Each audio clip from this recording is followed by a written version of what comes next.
everybody? Welcome to Keeping Up with Cash. It is your host, Cash Money Morgan.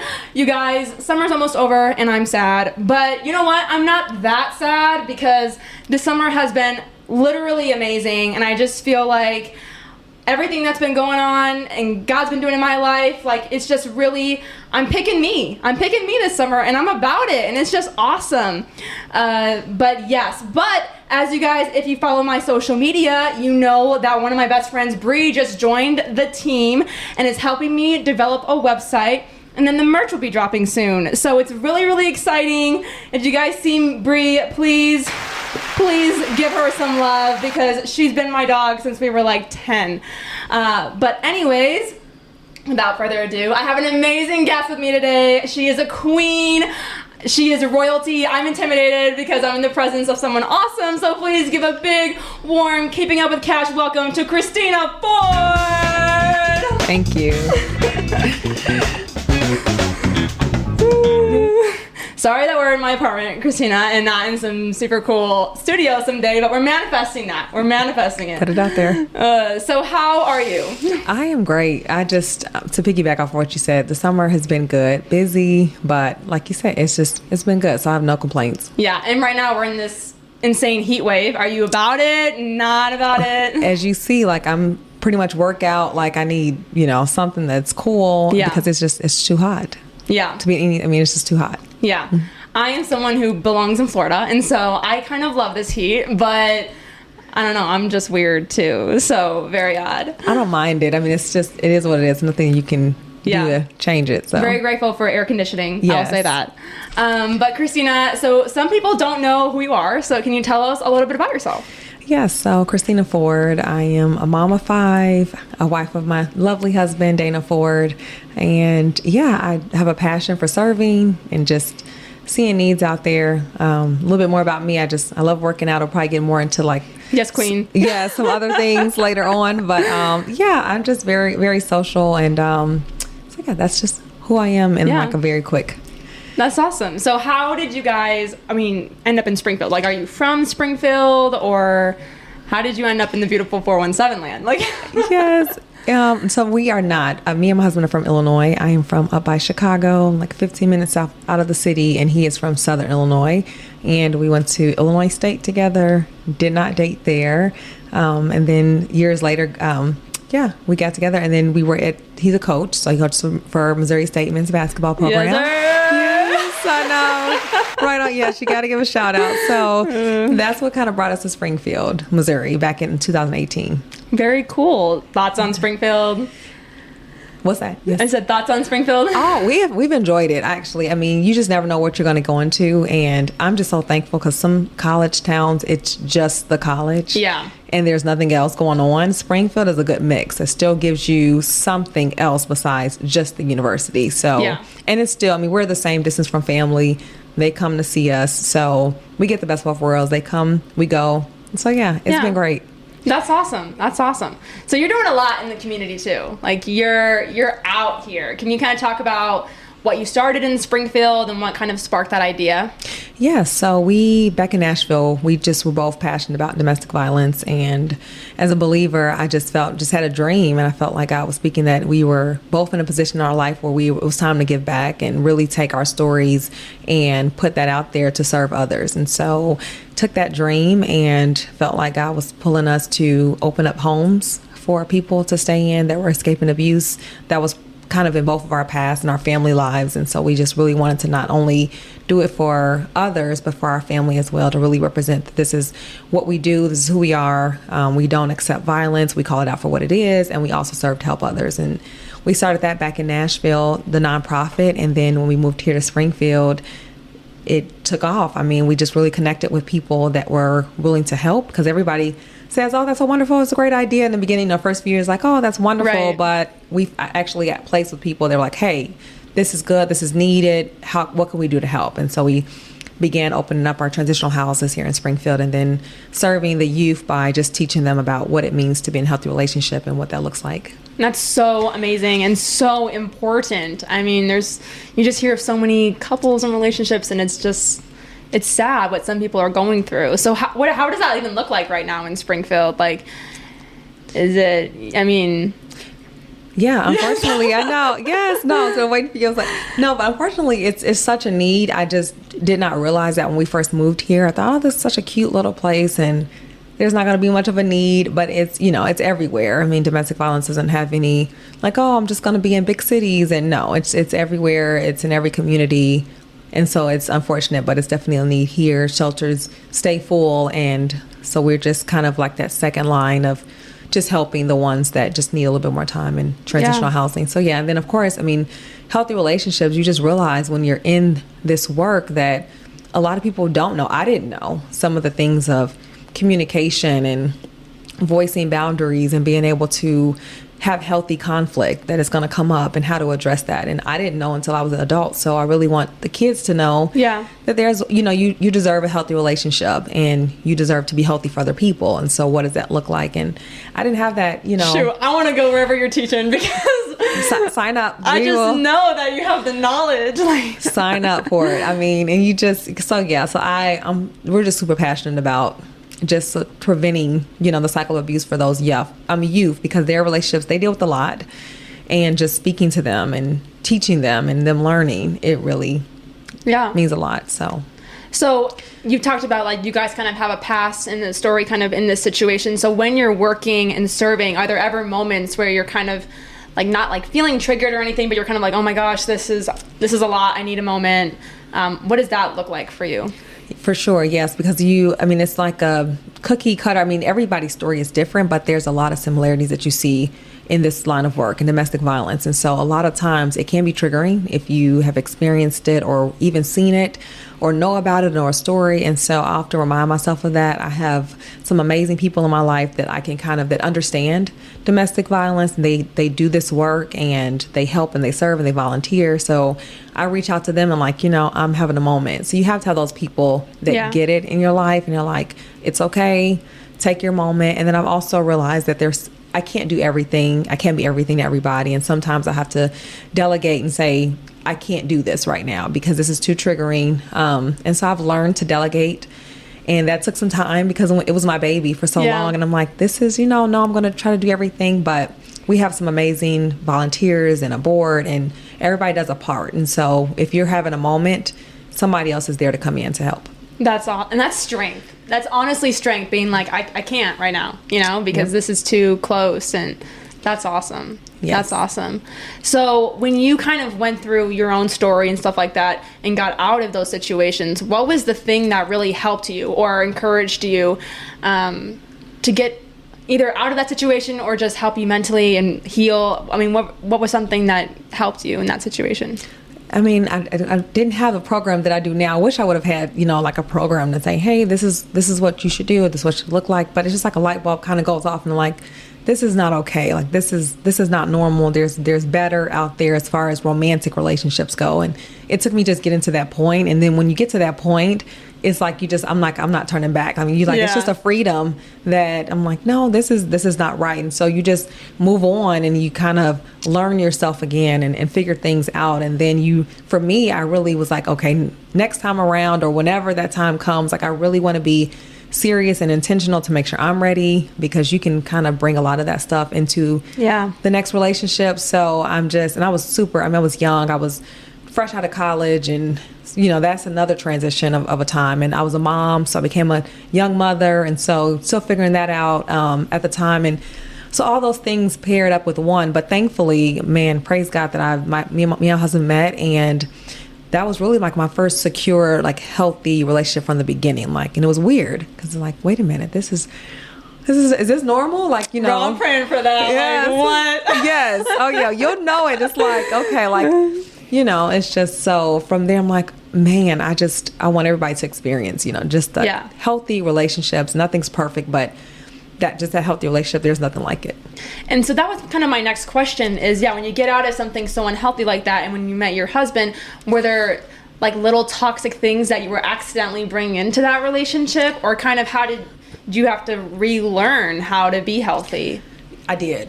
I did. I really had to learn how to be healthy and understand, like, man. And so I took a moment. I mean, we have two stories, but I did, break up at one point because I'm like, like that sometimes. I know, but look at the end of the story. I mean, not the end, but yes, I mean that part, So I was like, I don't know if I'm ready. Like, this is, and I didn't want to come in and, you can damage, someone else, or you can just, if you're not ready. So I did take a moment and paused, and then made a list one day, and it was just like, I was like, yeah, I've already sent him and you broke up with them. So I went back and I was like, I just had to take some humble pie and reach back out. But yes, true, you really have to process and deal with some of those things, and it's not going to all be just wrapped in a box with a bow on top. You're going to still kind of learn some things about yourself. And I also grew up and saw my mom be very independent. So I came in as, which is still me. I mean, I'm still very independent and strong, and that didn't go away. I just had to learn how that looks in a partnership. And so that is what I'm dealing with right now. Like, okay, so yeah, we can definitely talk. I know. I'm like, if I want it, I want to go get it. And It's like, Morgan, the people, men have to pursue you, and I'm not really good at that. Yeah, you gotta know you. Yeah. So you'll learn. It's just a balance. I mean, it's not every day that you balance it out, but I had to learn, like, I can be still me and still strong and independent, but I can also be this partner and the helpmate and all those things. Like, it can all coexist.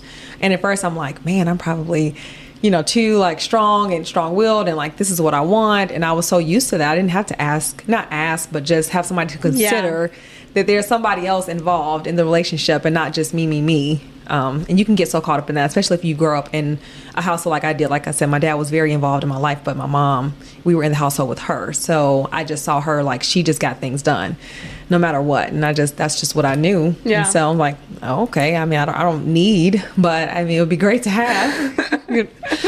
That's awesome. Yep. So I think, like, for, say, a girl my age or someone who is dealing with something, are there any kind of, like, red flags or a few things where you would be like, hey, if this is happening, maybe re-examine, or, just something like that?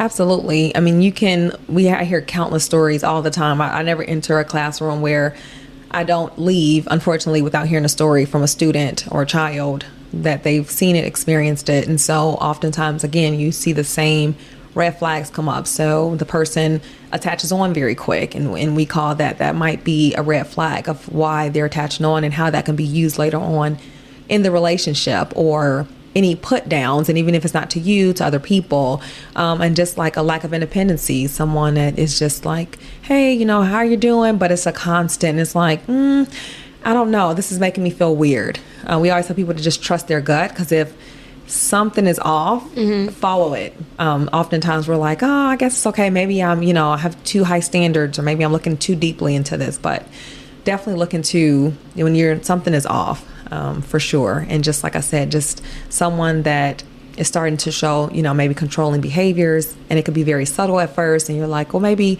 it's just because they care about me, or they love me, but then that can turn very unhealthy and could turn abusive very fast. So wow, just guys, to pay attention. The heat that is coming out of her mouth, it's so good. It's so good. No, I could talk about I could talk about that literally for the rest of the hour, but I know it's so hard too, because I always, on the podcast, everyone kind of knows my life. I don't really be hiding anything. I'm just an Aries. I'm an overshare. I don't really care.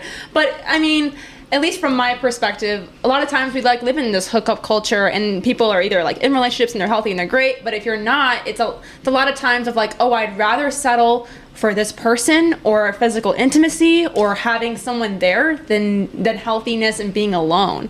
And so many times I think people settle for someone who treats them so poorly because it's better than being alone by themselves in their own head and their own thoughts.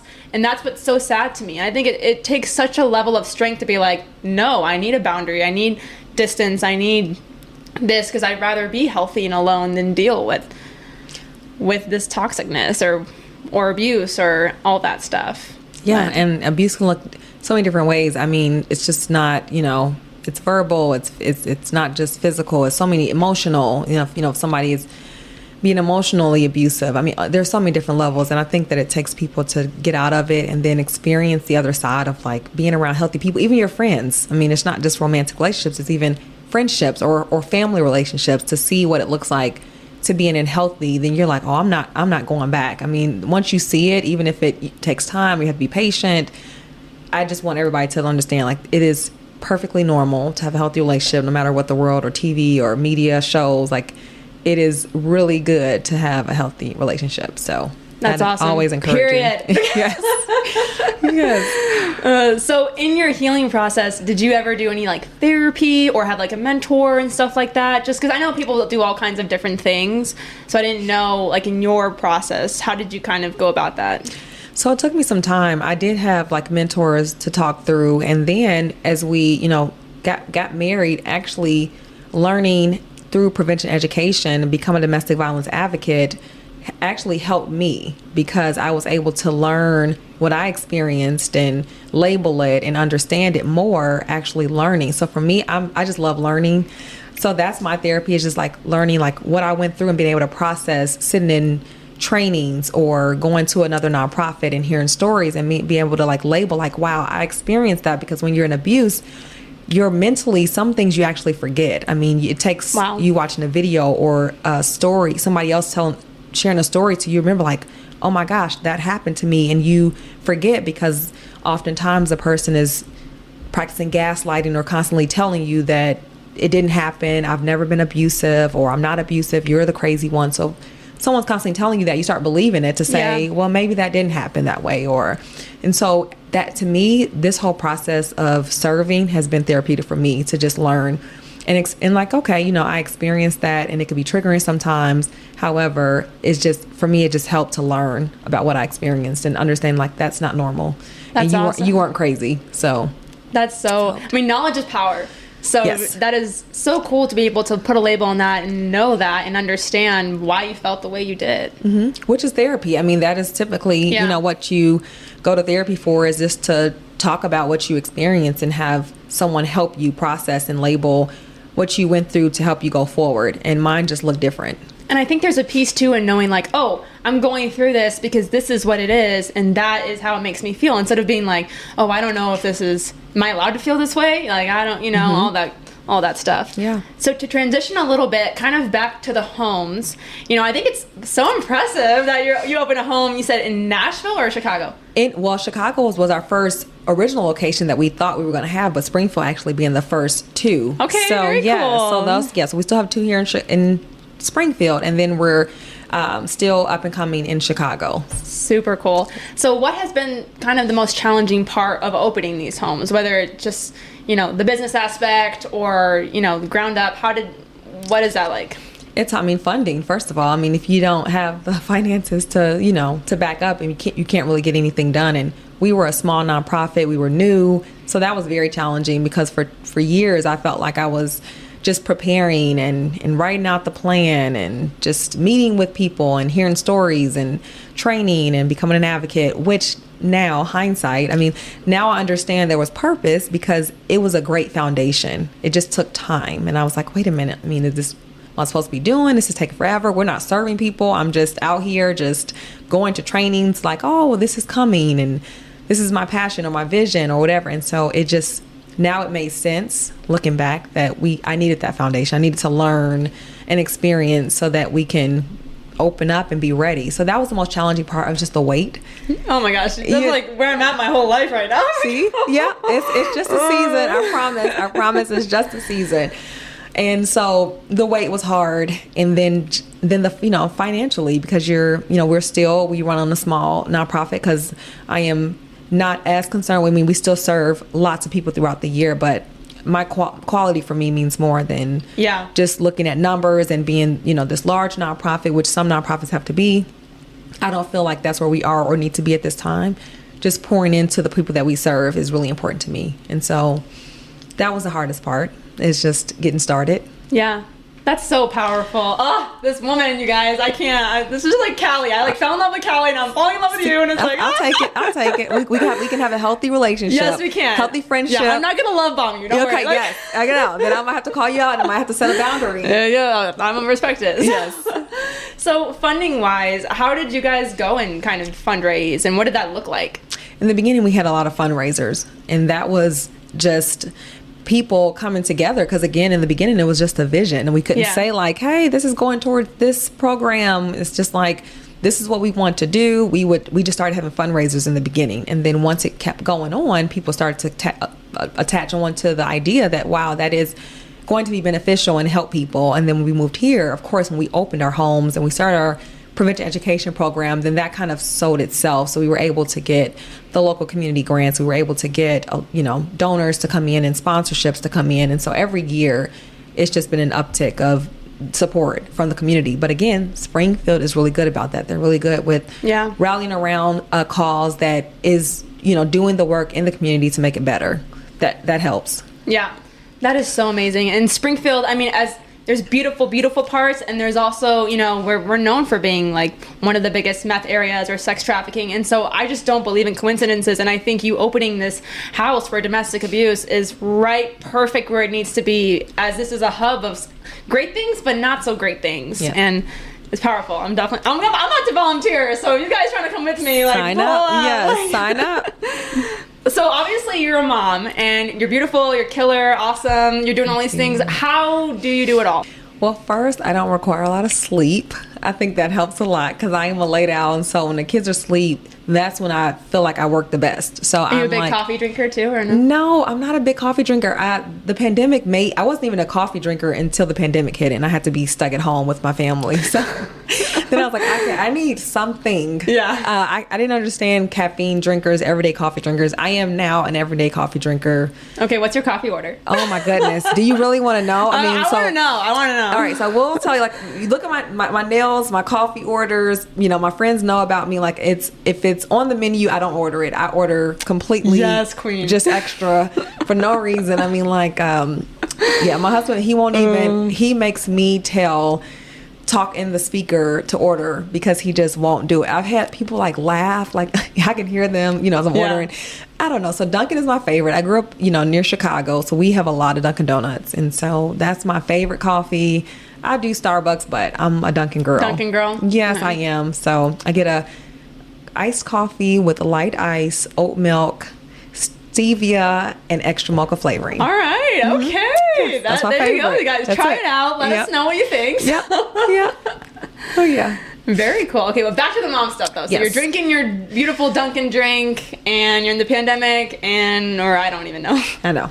So, yeah, that's one of it. I mean, but that's not it. I just... it's just a true statement of I feel like I'm at a point in life where I'm living out my purpose and what God has me to do, and I just believe that He gives me strength, and because it doesn't make any sense to me. I can't really tell you how it all happens or how it all works, but I truly am, for me, I just believe that that's what I'm doing, and He just grants me, like I said, just the endurance to get the things done. But also, like I said, I do like to have a good time. I mean, I like to travel. I like to, thankfully, when we'll probably transition in here in a minute, but my new business I get to do with my children, and that is super helpful, because if not, I don't know how it would work. But yeah, just as hard as we work as a unit, we try to also have fun. Yeah. So that helps. So I used to really use a drop-in childcare center in Nashville, and it was so helpful because it just offered us a flexible option. I didn't really need a full-time daycare or a full-time preschool, so it just helped fill in those gaps or whatever we needed. And I moved here, I'm like, okay, where's my place? I didn't find it, and started with the Rebound Foundation, so it definitely wasn't a time to add on at the end. But then 2019 came, and when something just keeps coming back, I mean, just kept coming back, and I'm like, why is this still coming back? I'm like, I'm doing the nonprofit work, like we're just settled in, and I'm like, oh my gosh, it just kept nudging. And I kept hearing other moms and parents talk about, man, it's so hard finding a sitter. We don't have family here. You just keep hearing the stories, and more people are moving to Springfield, and our generation is just, we just don't stay. Usually, a lot of times where we're from, we kind of move around, and just hearing those stories, and I'm like, okay, all right, I guess this is what I'm supposed to be doing. Is this you, God? Like, man, I know. And I'm like, are you sure? Yeah, are you sure? So that's what, now years, however many years later, we are finally open.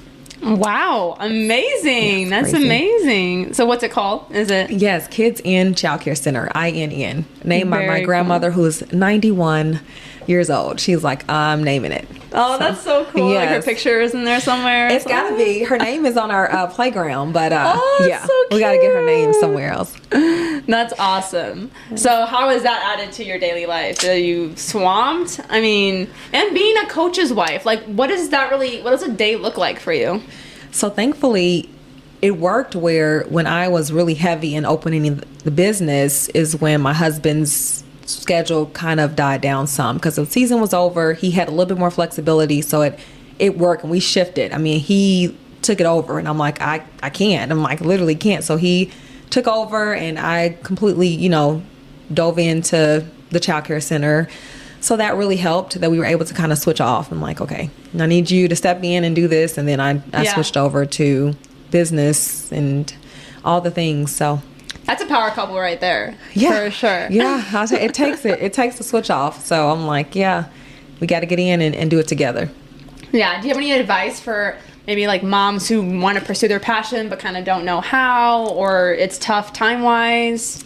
I think it's like, again, it's a season for everything. I really enjoyed in the beginning of our marriage. I was completely a stay-at-home mom, and that was it. And I look back and I'm like, man, I just cherish those times of just being, not just, because I'm like, I can't stand when mom's just like, oh, I'm just a mom. No, you are a mom, which is the best job and, the most important job. One of the hardest jobs. The hardest jobs, the most underpaid. I mean, just like, but I was perfectly fine and content in that season at the time. And now my life looks completely different.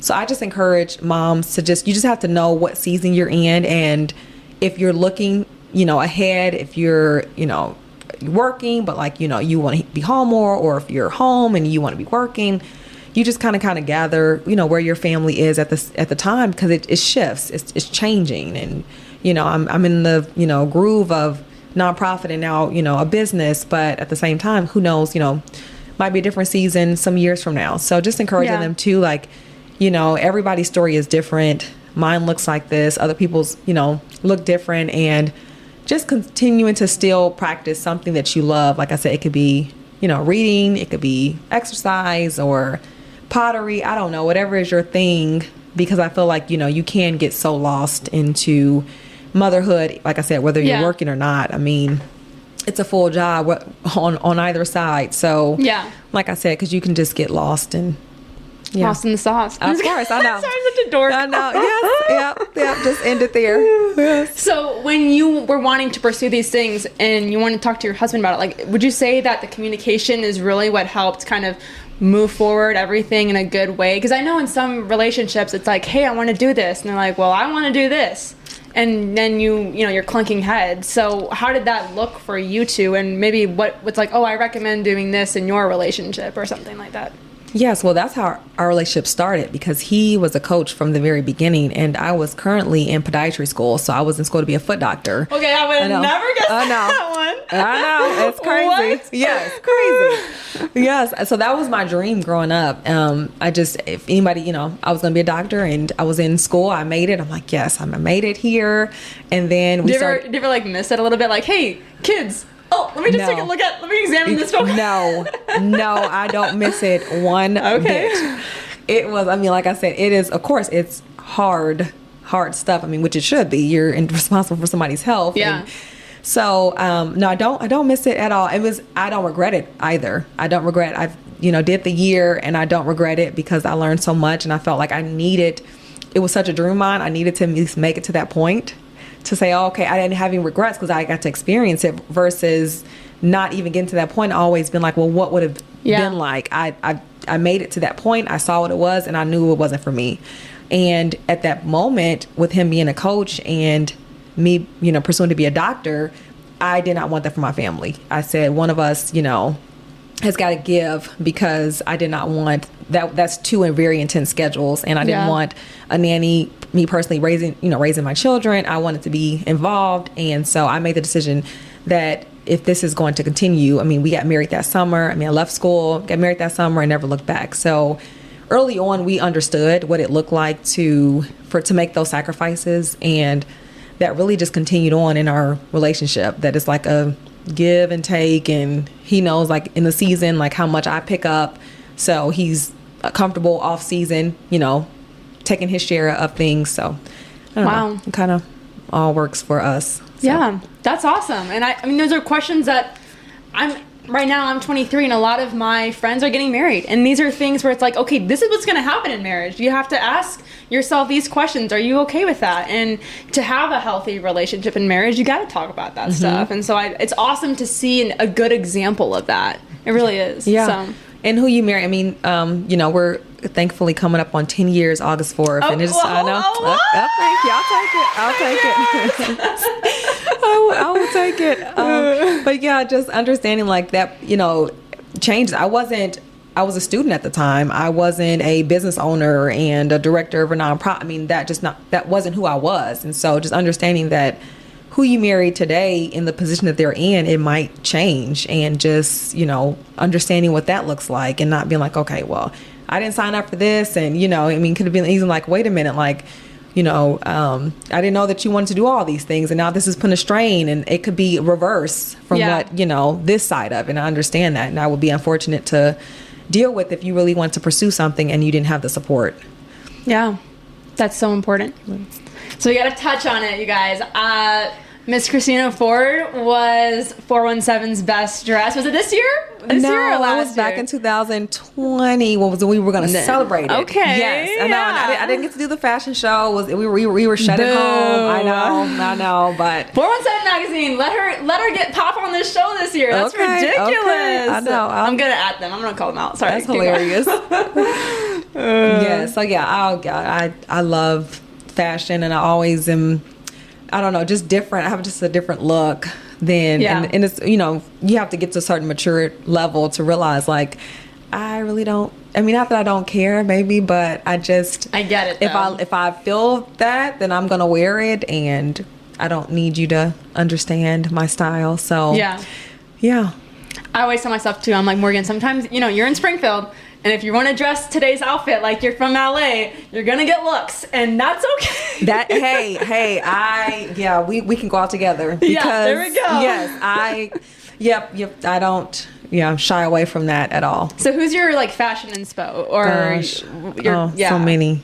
Oh my goodness, Tracee Ellis Ross, for sure. I mean, I love her style. I actually really like Kim Kardashian's style. You know, I do too. I mean, not some of this like post Kanye. It's a little bit crazy. Yes. But I'm not gonna lie. I'm like, oh, Kim has it.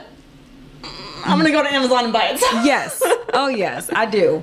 I mean, just so many, like Betsy Johnson, just because she just throws so many prints and everything, just wild and crazy. But it's just I'm all over the place with people that I pull and take from, and like I said, just whatever I like is what I'm going to gravitate towards. And I think it's so important to wear what you want. And you know, I always think like, oh, when you're gonna get older, it's just business, professional, or adult. And I'm like, no, if you want to wear the graphic tee and the, you know, whatever shoes you want, like, wear it. I mean, it doesn't really matter. So. No, I tell my daughter, I'm like, she's the one. I'm like, she has way more confidence than I did at 7. She just kind of like, I let her do it. I'm like, you want to wear your cowgirl boots with a tutu and a rain hat? I don't know. I mean, just for us, fashion has no rules, and we don't put ourselves in this box of what we have to dress like. And I just let her be. You know, sometimes it's like, that dress is like a few years old. We have to probably, like, I have to sneak it out of her closet because some things, I'm like, okay, no. Yeah. Let me just take it away. I feel that. Yes. So what do you do to unwind or to have like a self-care day, mental health day? I mean, you're obviously doing a lot of things, you know, kind of a big family. I mean, you're always on. What do you do to like relax or, you know, turn off? I don't know. My relaxing is working out. Okay. So yes, that is my thing. I enjoy working out, you know, and I'm like, when I don't, my family feels it because they're like, okay, and Dana's like, okay, just go ahead, just go, because it just, for me, it just makes me feel better. Yeah. That's just what I do for myself. So what do you listen to when you work out? So now I'm doing cycle bar. So I never thought I would be a cycle girl. I mean, I tried it before, but yeah, so they have their track and you kind of follow what they, what they do. So yeah, I love that. And everybody knows, like, I really love getting my nails done. I mean, that is same. Everyone on here knows that I'm a nail hoe. That's it. I'm like, I am sure my nail tech probably has like a love-hate relationship, because it's just like, okay, I want this nail to look like this and that. I mean, it's, yeah.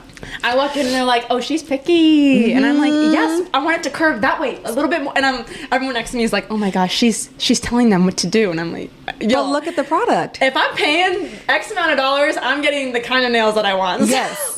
Or I will go back. I am one of those too. Yeah. I'm like, I've had a little more time to look at these, and no, that is confidence. To go back, that she is not insecure of herself at all. I know, I'm telling too much. That is awesome.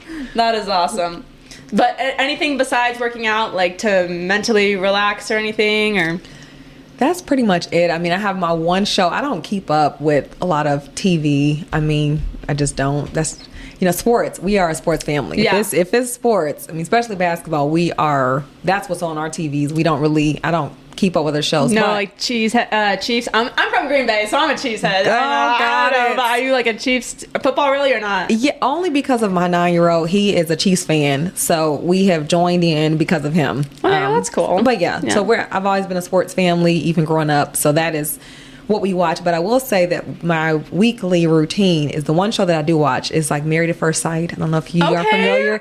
That's the one show where I'm like, by myself. Dana refuses to watch that one with me, which I'm fine. I need my own time. So that's my one, show that I kind of look forward to watching and catching up on. Very cool. So in basketball season, do you guys try to go to a lot of the games? Every home game. I don't think there's many that we've missed. Yeah, every home game, and I try to get to one away game by myself. I try to take the kids to one away game.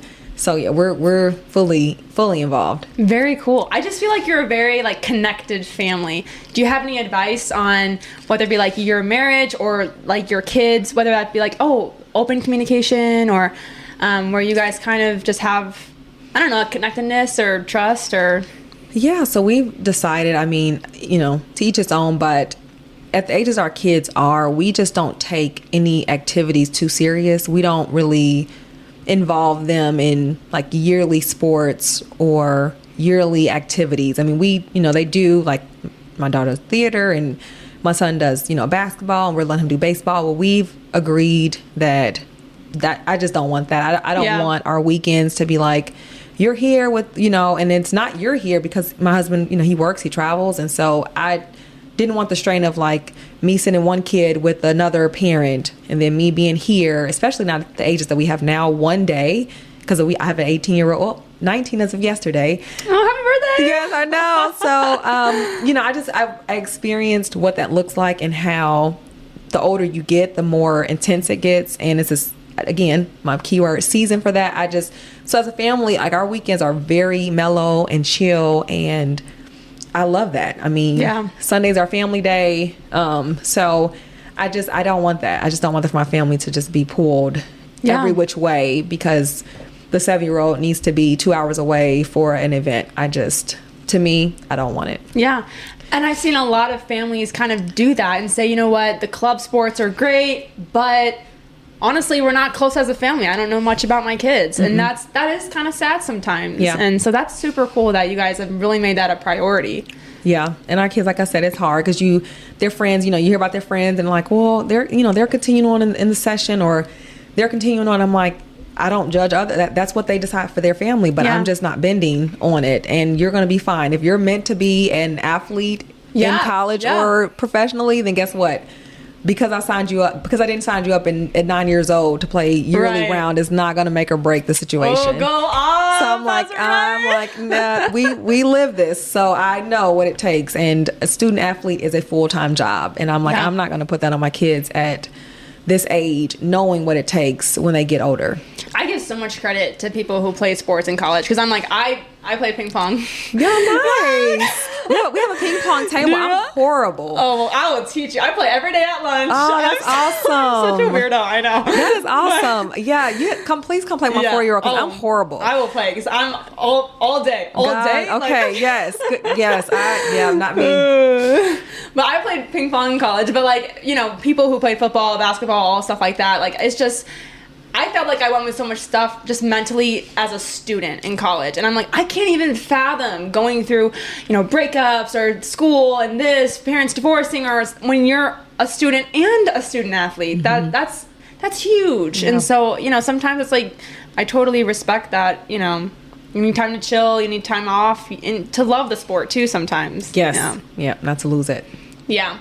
Well, we're closing up soon, and so as we close, before I ask my usual Morgan question, just 2 last things. One, what advice would you give to someone who is, you know, maybe going through domestic abuse and stuff like that and doesn't know what to do? So that's my first question. Then I'm going to ask how someone like me can get plugged in with the transitional house here, or maybe the one that you're going to start soon and stuff like that.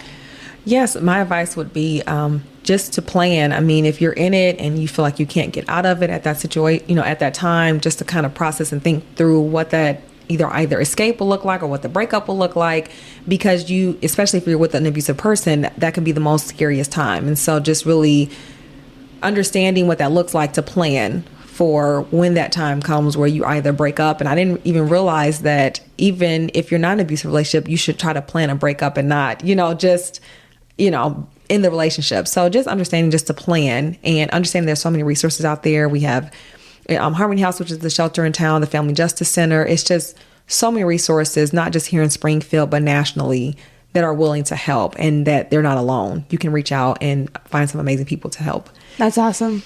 And then the next thing, we are the Rebound Foundation. We're online. You can look us up. We have opportunities throughout the year where we rely on, you know, volunteers. We keep our transitional homes private, so we don't really allow a lot of volunteers to come to our homes. But outside of that, we do have other opportunities, whether it's helping with our Rebound Challenge game, which is at Missouri State. That's always a fun time for volunteers to come out and, you know, learn about us and help us to raise awareness, and funding is always a good one. So yeah.